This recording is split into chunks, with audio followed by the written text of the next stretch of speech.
Well, I don't have a strong record of supporting bills from the Albanese Labor government, but in this case I'm pleased to say that I will. The government has finally taken a big step towards securing the future of the National Disability Insurance Scheme. That is exactly what's at stake here. We must rein in the cost of the scheme if it's going to survive and help provide for the needs of the Australians living with a disability. The Australian people believe in making reasonable and necessary disability support available for people who need it. If we don't make it sustainable, if we don't stop the rorting, if we don't stop it paying for things that aren't direct disability care, the goodwill towards the scheme will disappear.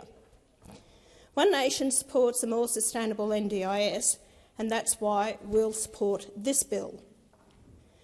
The NDIS is not remotely sustainable at the moment. It already costs taxpayers $45 billion a year, and without substantial reform, this figure will double to $90 billion by the year 2030. NDIS spending has gotten out of control.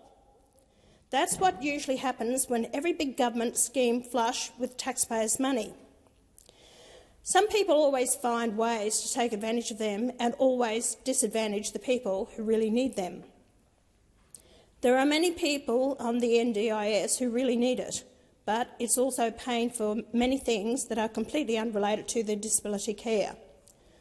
I'm confident that most Australians do not support the NDIS paying for things like donations to political parties, rent, court fines, alcohol, cigarettes and vapes, jewellery, fuel, computer game consoles, takeaway food, home deposits and standard renovations, gambling, prostitutes, saunas, standard cars and motorbikes, sport, concert and movie tickets, luxury cruises and holiday packages, makeup and cosmetics, pet funerals, school and university fees, music lessons, sex toys, weddings and honeymoons, standard sports equipment, standard appliances, standard furniture, insurance, legal fees, child support, tarot card readings and clairvoyance, business costs, trampolines, IVF treatments, cuddle therapy, hypnotherapy, crystal therapy, aromatherapy, role-play game therapy, nail salons and hair appointments. And this is exactly what the Greens want to keep and support. Can you believe it? They want you, the taxpayer, to be able to pay for this, to give people on disability a better life. Forget about the people out there who are doing it tough, living on the streets, but there's one rule for some and one rule for another. None of these are related to genuine disability care, but the NDIS is paying for all of these things and a lot more. This is not the reasonable and necessary assistance Australians were told the NDIS was created for. There's absolutely nothing wrong with disabled people going to concerts or getting takeaway food delivered or even having crystal therapy. But Australian taxpayers should not be funding it through the NDIS. It will not be enough to simply write to providers and participate about these changes. They will need to be enforced with substantial penalties. So I hope the Labor Party, this government, will actually follow that one up. I'm pleased to say this bill will make nearly all of these things ineligible for NDIS money. I say nearly all. One Nation will be moving an amendment to add sex workers to the list of services no longer eligible for NDIS money. If a disabled adult wants to pay a sex worker where it's legal, that's their business. But Australian taxpayers should not be funding it through the NDIS. If we allow the NDIS to keep paying for these things, soon there won't be enough money to pay for the critical things disabled Australians really need. That's what we must prioritise. When dealing with the NDIS, I often think back to the group of mothers who visited Parliament to help secure support for its establishment. These were mothers with kids living with severe disabilities requiring constant, round-the-clock care. I will never forget their desperate concern for the future of their children when they could no longer provide that care. They weren't asking for handouts. They weren't asking for luxury holiday packages or cuddle therapy or tarot card readings. They asked only that their country provide for their children's needs when they no longer could. For that, we need a sustainable NDIS. Another important step we must take is to bring NDIS pay rates for various workers back into line with other health sectors. Aged care, for example, is desperate for workers. For relatively unqualified support workers, jobs in aged care are being advertised at around $30 an hour. Under the NDIS, the going rate is $67 an hour. It can go up to $218 an hour on weekends in rural and remote areas. This is for basic jobs like driving patients to appointments or even folding laundry or mowing a lawn. There are people who actually finance their new cars under this system. In June this year, the Australian newspaper said an analysis of Australian Bureau of Statistics data showed 1/3 of all new jobs created in Australia over the past year were for the NDIS. It's no wonder with unsustainable pay rates like that. These rates not only contribute heavily to NDIS spending, going up around 20% every year. They contribute to a shortage of workers in other sectors, not just critical health sectors, but virtually every sector in the economy. A registered nurse can make about $50 an hour in public health, but more than $190 an hour under NDIS. Psychologists providing counselling to an NDIS patient receive a minimum rate of $214 an hour, but only $153 an hour to counsel a veteran. We know that our veterans are having a lot of trouble accessing the mental health services and support they need are richly deserved. One of the reasons is because those practitioners are prioritising NDIS patients due to the higher rate of pay. These unsustainable rates need to be brought into parity with other sectors, or those sectors will run out of the workers they need.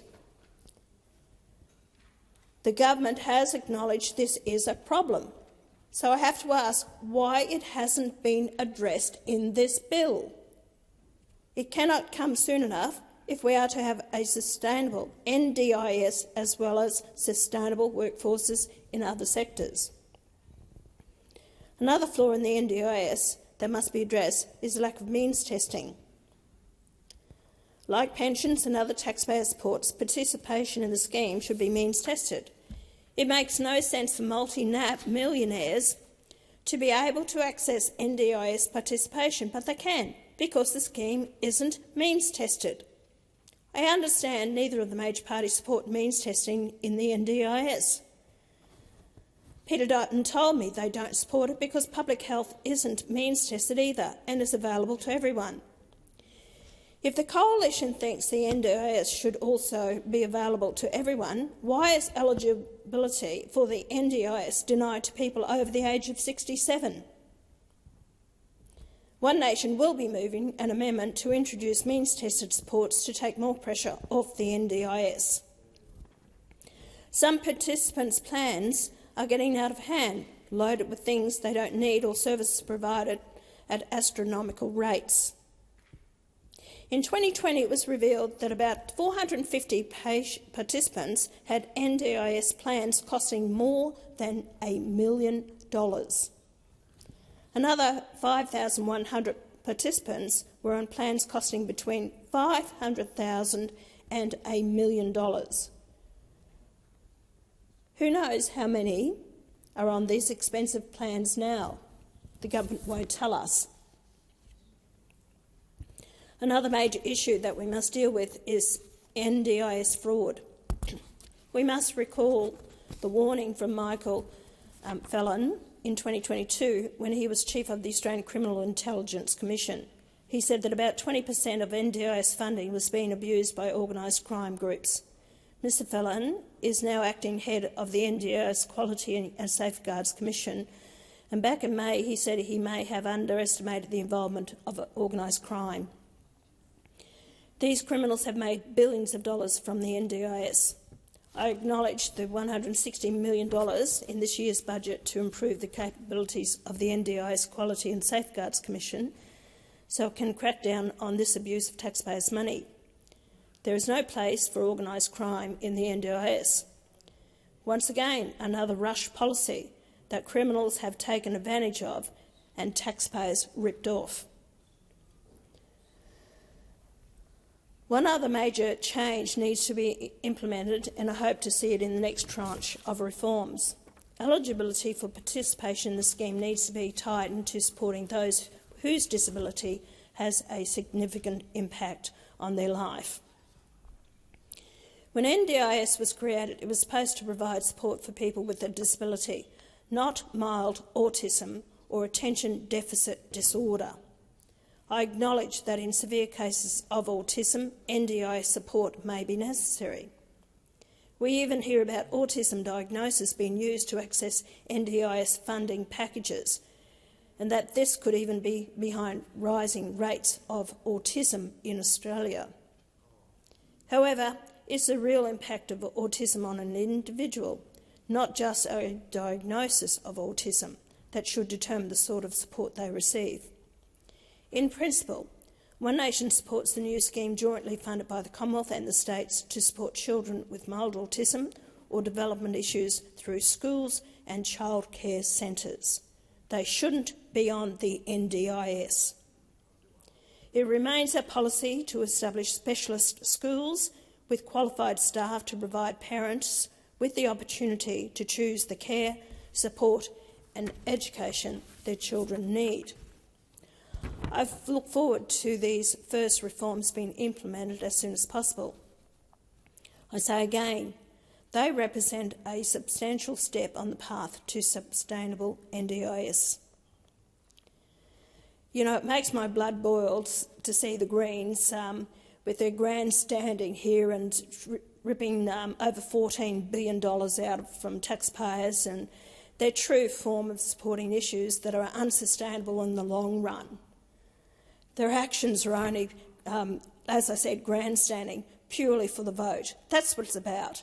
If they ever get control of the purse strings of this country, we will be in third world in no time, because everyone should receive this, get this, give that, and who's going to pay for it all? If you want this NDIS to be sustainable, it has to be paid for, and you have to do it on a basis that it's true and fair to all Australians, and not just hand over fist taxpayers' hard-earned dollars. So One Nation will be supporting this bill, and I urge all senators to get on board so that we can make sure this scheme survives and support Australians with a disability well into the future.